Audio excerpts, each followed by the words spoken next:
ఓపనివేదనం ధారయామి.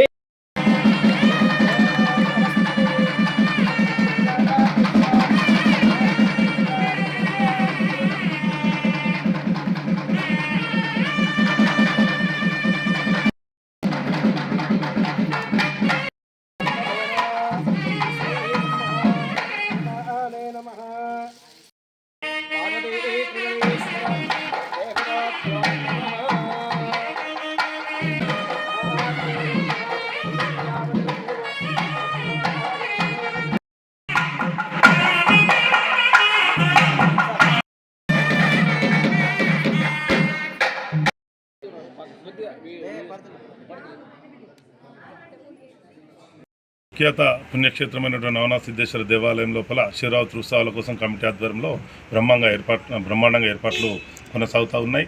ఈరోజు మొదటి రోజు 3 రోజుల భాగంగా మొదటి రోజు ఇవాళ శివపార్వత కళ్యాణం బ్రహ్మాండంగా ఇప్పుడు కొనసాగుతూ ఉన్నది. తర్వాత రేపు ఉదయం శివరాత్రి సందర్భంగా ఉదయం 5 గంటల నుండే భక్తులకు దర్శనం కొరకు అన్ని ఏర్పాట్లు కొనసాగిస్తూ ఉన్నాం. గత సంవత్సరం 1 లక్ష మంది భక్తుల దాకా వచ్చారని అంచనా వేసినాం. ఈసారి దానికి అంటే రెట్టింపు దాదాపు 2 లక్షల మంది భక్తులు వస్తారు. ఎందుకంటే ఈ యొక్క టెంపుల్ యొక్క ప్రాముఖ్యత దూర ప్రాంతాలకు తాకింది కాబట్టి జగిత్యాల, ఆదిలాబాద్, నిజామాబాద్, కరీంనగర్ డిస్టిక్ నుంచి కూడా భక్తులు విశిష్టంగా వస్తూ ఉన్నారు. కాబట్టి దానికి అనుగుణంగా కమిటీ తరఫున రేపు అంత లైన్ కూడా అంత సజావుగా జరిగేటువంటి భక్తులందరూ కూడా దర్శనం సజావుగా జరిగేలా రాత్రి ఉదయం 5 గంటల నుండి రాత్రి నిశ్చయ పూజ వరకు నిరంతరాయం లేకుండా కంటిన్యూగా భక్తులందరూ కూడా దర్శన భాగ్యం కల్పించేందుకు కమిటీ తరఫున ఏర్పాట్లు చేస్తూ ఉన్నాం. అలాగే శివరాత్రి మరుసటి రోజు అంటే గురువారం నాడు భక్తులందరూ కూడా ఇక్కడ జాగారం చేసి ఒక్క పొద్దు ఇక్కడ ఇస్తారు. కాబట్టి వారందరూ కూడా ఉదయం 8 గంటల నుండే భోజన సదుపాయం కల్పిస్తూ ఉన్నాం. అన్నప్రసాద వితరణ కార్యక్రమం 8 గంటలకు ప్రారంభమవుతుంది. దాదాపు ఈసారి కూడా ఒక 50,000 మంది భక్తులకు భోజనం కల్పించేలా ఏర్పాట్లు కొనసాగుతున్నాయి. వచ్చే భక్తులందరికీ కూడా మంచినీటి దాతల సహకారంతో మంచినీటి వసతిని కూడా మంచినీటిని కూడా అందిస్తూ ఉన్నాం. ఇకపోతే కింద నుండి ఆటోలలో వస్తే ట్రాఫిక్ జామ్ అయి ప్రమాదాలు జరిగే ఆస్కారం ఉంది. కాబట్టి దాతల సహకారంతో కిందనే ఆటోలు ఆపేసి భక్తులందరినీ ఉచితంగా మేము బస్సులలో వీధికి రవాణా సౌకర్యం ఉచితంగా కల్పిస్తూ ఉన్నాం.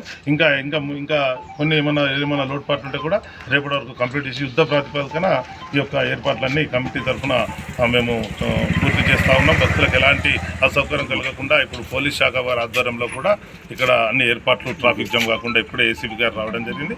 వారి ఆధ్వర్యంలో ఆర్మూర్ పోలీస్ శాఖ ఆధ్వర్యంలో మరి మున్సిపాలిటీ ఆధ్వర్యంలో ఇలా అన్ని డిపార్ట్మెంట్స్ను కలుపుకపోయి ఇక్కడ ఏర్పాట్లన్నీ బ్రహ్మాండంగా చేస్తున్నాం. ఇక్కడ ఈ భక్తులందరి కోసం ఈ టెంట్ కూడా ఏమండి లీడర్ కోసం ఇక్కడ సీలింగ్ టెంట్ కూడా వేయడం జరిగింది. అలాగే రాత్రి చీకట్లు కాబట్టి మొత్తం కంప్లీట్ దేదీప్యమానంగా ఉండేలా మొత్తం గుట్ట మొత్తం కూడా మంచి బ్రహ్మాండంగా హైమాస్ లైట్లు పెట్టి ఏర్పాట్లు కొనసాగిస్తూ ఉన్నాం. మరియు అలాగే మేము చేసే కార్యక్రమాలన్నీ కూడా ప్రపంచానికి తెలియజేస్తున్నటువంటి మీడియా మిత్రులందరూ కూడా ఆ నవనాథ సిద్ధేశ్వరుని కన్నా కటాక్షాలు ఎల్లవేళలా ఉండాలని ప్రార్థిస్తున్నాము. ఓం నమః శివాయ.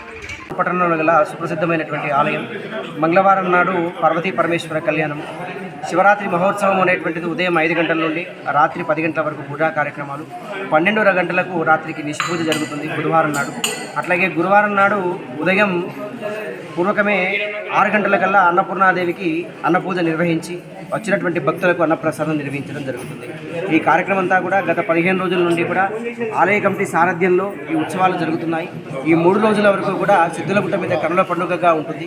కాబట్టి వచ్చేటువంటి భక్తులంతా కూడా ఈ మహాశివరాత్రి పర్వదినాన ఆ మహాశివుని దర్శించుకొని ఉదయతులు కావాల్సింది కాబట్టి అందరికీ మహాశివరాత్రి శుభాకాంక్షలు. శుభం.